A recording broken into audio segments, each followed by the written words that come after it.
પૂર્વના વસ્ત્રાલ વિસ્તારમાં કપિરાજનો આતંક ફરી સામે આવ્યો। અમદાવાદના પૂર્વના વસ્ત્રાલ વિસ્તારમાં આવેલ શ્રીધર સ્પર્શ નામની સોસાયટીમાં 15 વર્ષીય રુદ્ર પંચાલને ગઈકાલે સાંજે કરડ્યું। લગભગ 10 દિવસ પહેલા વસ્ત્રાલ વિસ્તારમાં આવેલ તક્ષશિલા સોસાયટીમાં પણ 10 જેટલા લોકોને પણ બચકા ભરેલ હતા।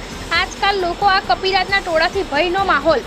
અમદાવાદના પૂર્વના વસ્ત્રાલ વિસ્તારમાં આતંક મચાવનાર કપિરાજ પિંજરે પુરાયો। વસ્ત્રાલ વિસ્તારમાં છેલ્લા કેટલાય દિવસોથી કપિરાજની આતંક સામે આવ્યો હતો। આ કપિરાજ લગભગ છેલ્લા કેટલાક દિવસોથી 10 થી વધુ લોકોને બચકા ભર્યા હતા। તારીખ 8/7/2024ના રોજ વસ્ત્રાલ વિસ્તારમાં આવેલ શ્રીધર સ્પર્શ સોસાયટીમાં એક બાળક રુદ્ર પંચાલને બચકું ભર્યું હતું। તેની સારવાર હાલ ખાનગી હોસ્પિટલ ખાતે ચાલી રહી છે। આજ રોજ આપણા વસ્ત્રાલ વિસ્તારના જનપ્રતિનિધિ શ્રી પરેશભાઈ પટેલને સ્થાનિકો દ્વારા ફરિયાદ કરી હતી, જે અંગે તેઓ દ્વારા જંગલ ખાતા અને મ્યુનિસિપલ કોર્પોરેશનને જાણ કરી તુરંત ટીમ મોકલાવી હતી અને 3 થી 4 કલાકની ભારે જહેમત બાદ આ આતંકી કપિરાજને પાંજરે પૂરવામાં સફળતા મળી હતી। રિપોર્ટર માધાભાઈ છત્રાલિયા।